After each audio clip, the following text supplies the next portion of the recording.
번째 경기 LG 대 롯데 분석 시작해보겠습니다. 요니 치리노스가 한국 무대 데뷔전을 가진다. 작년까지 메이저리그에서 뛴 치리노스는 아직 시범 경기에서 좋은 모습은 보여주지 못한 편. 싱커 투수인 점을 고려한다면 컨택 위주의 롯데 타선 상대로 나쁘지 않은 승부가 가능할 것이다. 에이스 찰리 반지가 나선다. 한국 무대 4년차인데 원래 첫 선발 등판은 좋은 편인 투수라는 게 포인트. 작년 LG 상대로 홈에서 QS 이상의 투구를 보여주었는데 문제는 작년 낮 경기 방어율이 6.11이라는 변수가 존재한다. 작년 LG 최대의 약점은 불펜이라고 해도 과언이 아니었다. 불펜 WAR이 리그 9위였다는 건 그야말로 잊고 싶은 포인트일 듯. 게다가 유영창과 함덕주가 이탈한 상태이기 때문에 언제 무너져도 이상하지 않은 게 현실일 것이다. 롯데는 정철원의 영입으로 우한 불펜진의 뎁스는 확실히 두꺼워졌다는 느낌이 드는 편. 특히 승리조만큼은 기대를 걸어도 좋을 것 같다. 그러나 좌완 불펜 투수가 부족하다는 점이 후반 접전에서 LG 상대로 불리하게 작용할 수 있다.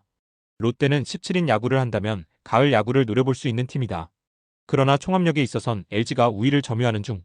치리노스와 반지의 선발 대결은 막상막하에 가깝겠지만 후반 접전에서 버티는 힘은 LG가 더 좋은 편이고 이 점이 결국 승부를 가를 것이다.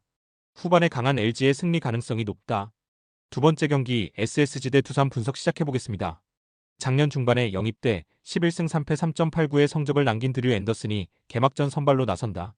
작년 두산 상대로 11.1이닝 1실점이라는 압도적 결과물을 남긴 투수라는 게 포인트.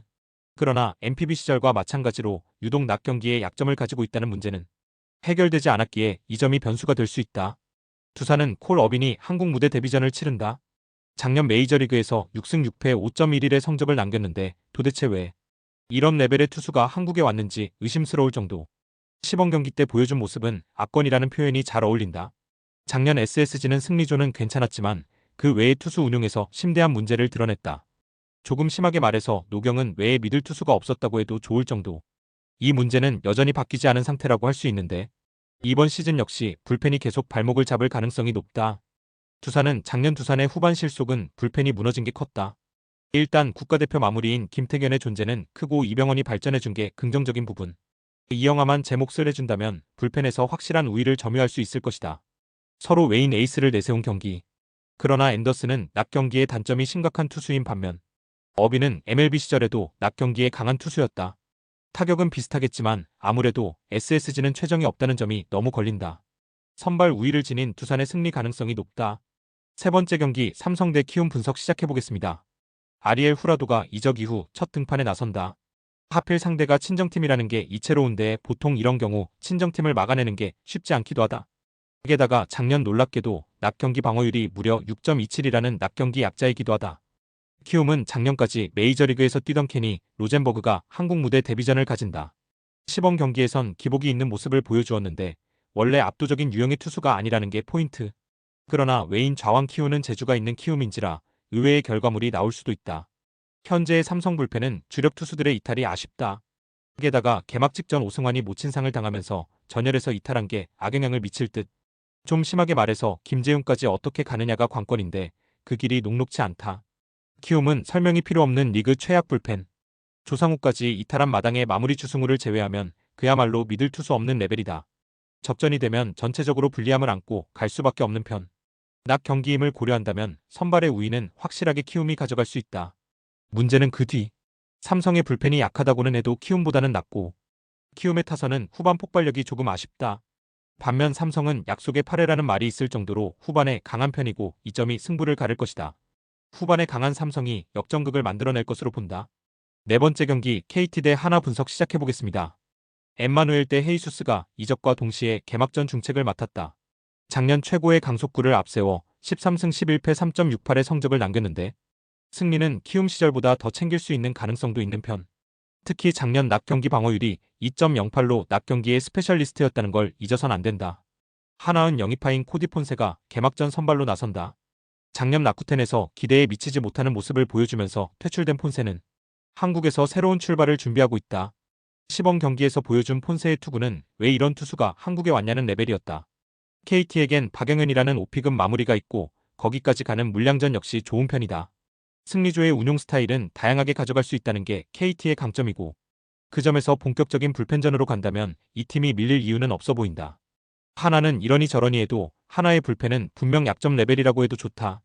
그러나 속도만큼은 리그 최강이라고 할 수 있는 레벨. 일단 문동주가 개막 초부터 불펜에 합류한다는 점은 리드를 잡았을 때 승부가 된다는 이야기와도 같다. 헤이수스는 낮 경기에 절대적 강점이 있는 투수다. 그리고 폰세의 투구는 KBO는 충분히 누를 수 있는 위력이 있다.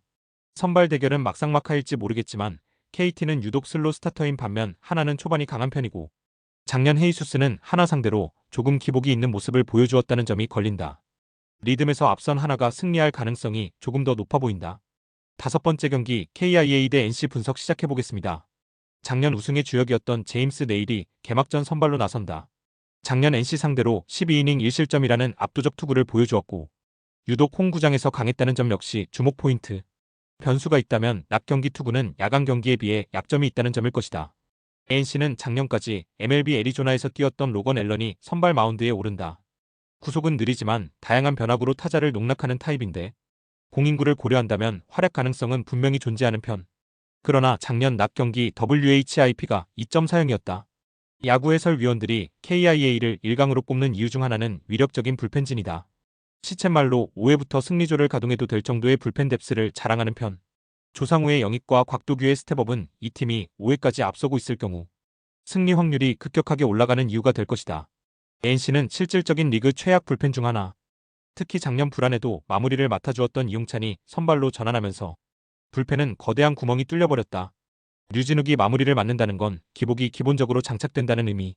김재열이 친정팀 상대로 얼마나 해주느냐다. 공수주 모두 KIA가 절대적 우위를 가지고 있는 경기. 변수라면 내일이 낮 경기에 약하다는 점 그리고 패트릭 위즈덤에게 기대를 걸기 어렵다는 점이지만 불펜 싸움에서 KIA가 절대적 우위를 가지고 있고 유독 광주 경기에서 NC의 외인 좌완 투수들은 지옥을 종종 겪었다. 전력에서 앞선 KIA가 승리할 것이다.